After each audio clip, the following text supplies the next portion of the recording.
தண்டிக்க கூடாதுன்னு சொல்லக்கூடாது. ஏனென்றால் அது மனித உரிமை. இன்னைக்கு பாகிஸ்தான்ல 200 பேர் பலிபட்டாலும் நம்ம குரல் கொடுக்க ஐயோ பாவம் அப்படின்னு சொல்றமே, இது மனித நேயம். அதே மாதிரிதான் இலங்கை தமிழர்களை படுகொலை செய்யப்படுவதை கண்டிக்கிறோம். இலங்கை அரசை பேசக்கூடாதுன்னு சொல்றீங்க. இது வரைக்கும் போர் நிறுத்தம் பண்றாங்களா? பண்ணல. ராஜபக்ஷ என்ன பண்றாங்க? பாசிச ராஜபக்ஷ தம்பிய இந்திய அரசாங்கத்துக்கு அனுப்புறாரு, இன்னொரு தம்பி அப்படியே பாகிஸ்தானுக்கு அனுப்புறாரு. ராணுவ எங்கேயா போர் அங்க எங்கே தமிழர்கள் சாகாம இருப்பாங்க, தெரிஞ்சுக்கிட்டாரு. ஏனென்றால் நான் 83 இருந்து ராஜாரியா இருக்கட்டும், சந்திரசேகரா இருக்கட்டும், எஸ்.எஸ். அவர்களும் போராடியே பார்த்துட்டோம். பல தடவை பல பிரச்சனைகள். இந்தியாவை குறைச்சல வேற்றுமையில் ஒற்றுமை. நாம இங்க எல்லாரும் ஒன்னா நடத்துறோம். அங்கே சிங்களவர்கள் தமிழர்கள் வர நடத்துறாங்க. அது உண்மையா? விமான தாக்குதல் நடத்துறாங்க, அது தப்பு. எந்த ஒரு ராணுவத்திலும் விமான தாக்குதல் இருக்கக்கூடாது. இன்னைக்கு ஒரு சின்ன போராட்டம் இருக்குன்னு வைங்க, இந்த போராட்டத்தில் ஏதோ காவல்துறை கல்ல விட்டு அவன் ஓடி போயிடுவான், கூடத்தில் இருக்குன்னா சுட்டு சாவாங்க. அது மாதிரிதான் இலங்கை தமிழர் யாரும் நான் குண்டு போடுறேன்னு சொல்லி போற போக்கில் குண்டு போட்டு அந்த இடத்துல விழுகாது. எத்தனையோ அப்பாவை தமிழர்கள் சாவாங்க. இதற்கு உதாரணம் காஷ்மீர் நம்ம போய் பிடிக்கிறதுக்காக போறோம். ஆனா இதுவரைக்கும் இந்திய அரசாங்கம் விமான தாக்குதல் நடத்தலையே. அதுதான் மனிதாபிமானம் அடிப்படைங்கிறது. அந்த மனிதாபிமான அடிப்படை அங்க இலங்கை அதிபர் ராஜபக்ஷ கடைபிடிக்கிறதுங்கிறதா என்னுடைய ஆதங்கம். சரி, இன்னைக்கு நீங்க உணவும் உடைகளும் அனுப்புறீங்க, மருந்து எதற்காக? அங்குள்ள தமிழர்கள் காயப்படக்கூடாதுங்கிறதுக்கு தான். ரைட். இனிமேல் இன்னமும் காயப்பட்டுக் கொண்டிருக்கிறார்களே, அதற்கு என்ன தீர்வு?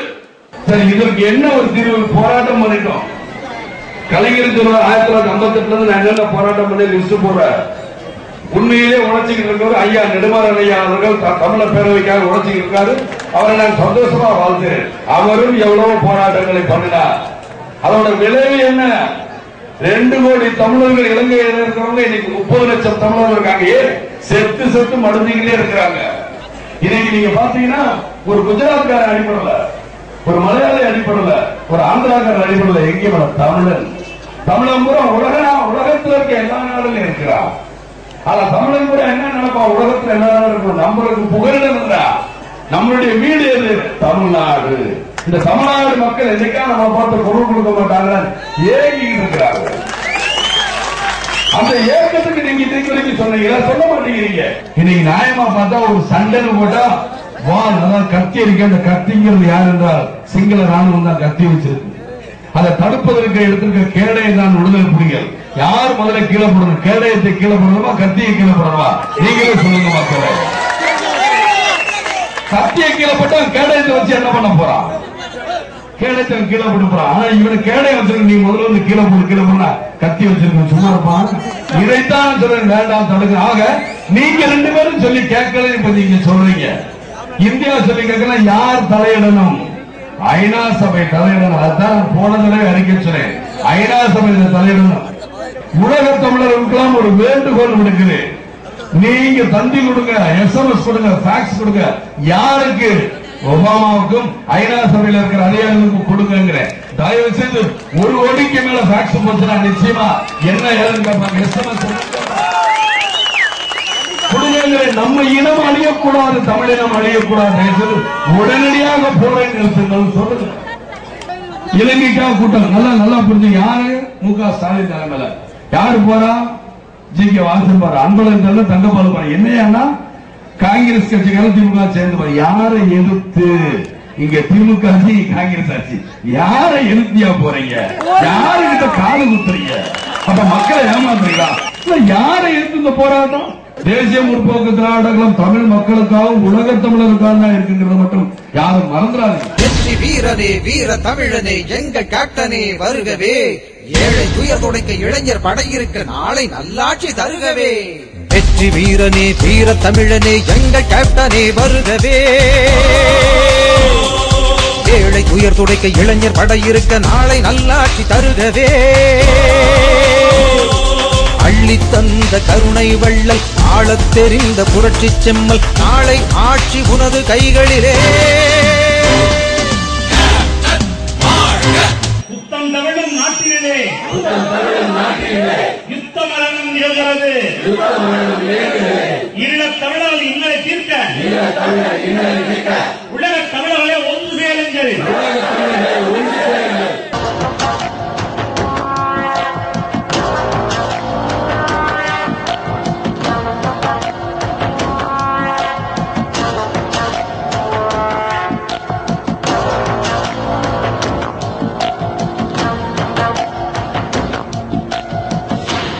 தடவை கேம்புக்கு போனேன். நான் வெறுங்கையை வீசிக்கிட்டு போக விரும்பல. அன்னைக்கு எல்லாரும் ஒரு வேட்டி சேலை 2 கிலோ அரிசி ஒரு பிரெட் பாக்கெட் எல்லாம் கொடுத்துட்டு தான் அந்த இளைஞர் தமிழை பார்க்கணும். சாதாரண சட்டக்கல்லூரில் நடந்த சண்டையை நிறுத்த முடியல. நேற்று நடந்த கோர்ட்ல நடந்த சண்டையை நிறுத்த முடியல. இளைஞர் தமிழ் சண்டையை நிறுத்த மாட்டாங்க. 25 வருஷமா இந்த போராட்டம் நடக்குது. 25 வருஷமாக இதற்கு விடிவு காலம் ஏற்பட்டுச்சா? அப்ப இப்போ உடனே ஓடுறீங்க. ஐநா சபை துறமுறை கூப்பிட்டு ஐநா சபைக்கு ஓடுவார். எல்லாரையும் கூப்பிட்டு வந்து போங்க போங்க போங்க. ஆனா ராஜபக்சே சொல்றார், நான் தமிழர்களை நன்றாக பார்ப்பேன், நீங்க எல்லோரும் ஒற்றுமையாக இருங்கள். யார் சொல்றா? ஓனாய் சொல்லுது ஆட்டுக்குட்டியில பார்த்து நீங்க எல்லாம் ஒற்றுமையா இருங்க. எங்க ஒற்றுமை கிடைக்கும்? ஓனா எல்லாத்தையும் கடிச்சு சாப்பிட்டா வயிற்றுக்குள்ள இருக்கு பாருங்க, அதுக்குள்ளதான் ஒற்றுமை. கறியெல்லாம் ஒண்ணு சொல்லாத ஒற்றுமை. உலகத்துல அதிகமா இருக்கிறவன் தமிழன் தான், மாத்திரம் மறந்துடாதீங்க. எங்க தொட்டாலும் தமிழன். ஆக தமிழனுக்கு புகலிடம் வந்து தமிழ்நாடுதான் புகலிடம். அவன் எந்த ஊர்ல இருந்தாலும் தமிழ்நாடு நம்மளுக்கு ஒரு கேளை இருக்கு, பாதுகாப்பு இருக்கு தான் நினைச்சிருக்கிறான். நீங்க இங்க அரசியல் ஓட்டு வாங்குறதுக்காக இது பண்றதுக்கு ஆளாளுக்கு இது பண்றீங்க. உண்மையான சுதந்திரம் தமிழர்களுக்கு வாங்கி கொடுக்க யாராவது முன்னின்றீங்களா? ஒண்ணு செய்ய முடியலங்கிறக்கா நீங்க இருக்கீங்க. எதற்காக இந்தியா சண்டை? எதற்காக நீங்க முதலமைச்சர்? ஏன் உங்ககிட்ட நாங்க கட்சி ஏன் சட்டசபை 3 தடவை தீர்மானம் போட்டீங்க? இதெல்லாம் ஏமாற்று. அதைத்தான் நெருக்கிறேன். ஏமாற்று வேலை இருந்து கூட்டணி கட்சிக்குள்ள இருப்பாங்க, எல்லா வேலையும் பண்றாங்க. ஆனால் உண்மையான உணர்வோட பண்ணுங்க தான் நான் கேட்கிறேன். இந்த தமிழனுக்கு நீங்க எல்லாரும் போராடுங்க. பின்னாடி நிச்சயமாக பாகிஸ்தான் வந்தவங்க பாம்பேல சண்டை நடந்துச்சு. அந்த சண்டையை கடைசி வரைக்கும் ஒத்துக்கல. எங்க பாகிஸ்தான் இல்ல இல்லைன்னு ஒபாமா பயமுறுத்தினார். பொருளாதார தடையை கொண்டு வரனா இப்பதான் ஒத்துக்கிட்டாங்க. அந்த அடிப்படையில கேட்கிறேன், எங்க தமிழனை காப்பாத்து. இல்ல அமெரிக்கால வந்து பிச்சை எடுக்கணும் சொல்றீங்களா? பிச்சை எடுக்கணும். ஆனா எங்க தமிழர்கள் பாதுகாக்கப்படும் தான் நான் சொல்றேன். அந்த இனம் அழியுது. அதே மாதிரி ஒரு செக் பாயிண்ட் வைங்களே. அதாவது ஆம்பளை பிள்ளைகள் இருக்கக்கூடாதாம். திரும்ப மீண்டும் போராளிகள் யாராவது உதயமாயிருவாங்க, ஆம்பளை பிள்ளைகளை சுட்டு கொண்டு இருக்காங்க. இதுக்கு பிறாயா நீங்க வந்து தீவிரவாதிகள் அழிக்கணும்னு சொல்றது? ராஜபக்சே சொல்ற தீவிரவாதிகளை ஒழிக்கணும். நீங்க எது தீவிரவாதம்? எல்லா கட்சியும் கொண்டு கேட்கிறேன். பாராளுமன்றத்தில் குரல் கொடுக்கறாங்க. திமுக குரல் கொடுத்துச்சா? உட்கார்ந்துக்கிட்டு கொடுக்கல. எந்த கட்சியும் கொடுக்க மாட்டேங்க. அங்குள்ள தமிழர்களுக்கு என்ன கொண்டு குவிக்கிறாங்க தமிழர்களை. ஏன் அங்குள்ள கருவில் இருக்கிற ஆண் குழந்தை சொல்றாங்க. அதை கேட்க அதை யாரு தட்டி கேட்கணும்? இந்திய அரசாங்கம் தட்டி கேட்கணும். இந்திய அரசாங்கம் தட்டி கேட்குதா? ஒரு கர்ப்பிணி பெண்ணை வயிற்றுக்குள்ள குழந்தை இருக்கும்போது சுட்டு கொண்டுட்டாங்க.